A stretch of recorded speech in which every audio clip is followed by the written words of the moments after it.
حضرت عمر باہر نکلے، عبداللہ ابن عمر سے پوچھا کوئی آیا تو نہیں؟ تو کہا حضور امام حسن آئے تھے۔ تو کہا پھر شہزادے کو اندر کیوں نہیں بھیجا؟ کہا میں نے کہا تھا۔ وہ کہنے لگے اگر امیر المومنین مصروف ہیں تو میں ظہر میں مل لوں گا۔ حضرت عمر رونے لگے، فرمایا بیٹے تو نے اچھا نہیں کیا۔ پھر مسجد نہیں گئے، سیدھے امام حسن کے دروازے دستک دی، امام حسن باہر آئے، کہا شہزادے آئے تھے تو ملے کیوں نہیں؟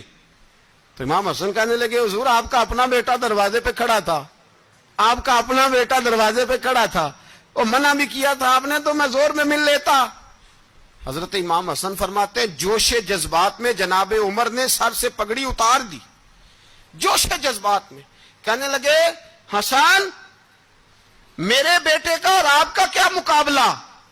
کیا اس کی ماں کا نام فاطمہ الزہرا ہے؟ کیا اس کی نانی کا نام ختیجۃ الکبریٰ ہے؟ کیا اس کے نانے کا نام محمد مصطفیٰ ہے؟ آپ کا اور اس کا کیا مقابلہ؟ پھر رو پڑے اور کہنے لگے بیٹے میں مکے کے صحراؤں میں اونٹ چرایا کرتا تھا، یہ جو میرے سر پر عزت کے بال ہیں یہ تیرے نانے کے اگائے ہوئے، میں مکے کے خبردار شہزادے خبردار۔ او بھائی اہل بیت نبوت کے ادب کا رنگ اگر سکھایا ہے تو سیدنا عمر نے سکھایا ہے۔ حضرت عمر فاروق اتھارٹی ہے، اسلام کی اتھارٹی۔ یکم محرم حضرت عمر کی شہادت ہے۔ یہودی بول اٹھا، کافر بول اٹھا، اگر 6 مہینے عمر دنیا میں اور رہتے تو دنیا میں کوئی کافر موجود نہ ہوتا۔ 6 مہینے۔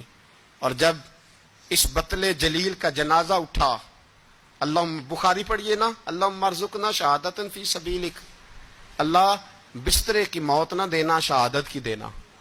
عمر شہید ہوئے، مسجد نبوی میں نماز پڑھاتے، اور جب جنازہ اٹھا تو مدینے کا پھر پیچھے جو دلیر بچے وہ مولا علی تھے۔ مولا علی، جناب عمر کا جنازہ اٹھا تو سب سے پہلی ہائے جو نکلی وہ حضرت علی کی زبان سے نکلی، اور حضرت علی کی ساری داڑھی آنسوؤں سے بھر گئی۔ لوگوں نے کہا کہ علی کیا ہوا؟ فرمانے لگے تم دیکھ نہیں رہے جنازہ کس کا اٹھا ہے، پلٹ کے دیکھو تو صحیح، پتہ نہیں یہ کون گیا ہے۔ کہ حضور کیا ہوا؟ آپ فرمانے لگے عمر اس طرح کے کام کر کے گیا ہے، اب ان کے رستوں پہ کون چلے گا؟ کون اس کے جگر راہ وفا میں؟ میں نقش ایسے چھوڑ آیا ہوں، میں جس منزل سے گزرا ہوں وہ اب تک یاد کرتی ہے۔ حضرت علی حضرت عمر کے جنازے پہ کھڑے ہو کے کہتے ہیں اللہ مجھے اس طرح کے عمل کرنے کی توفیق دے جس طرح کے عمر کر کے گیا۔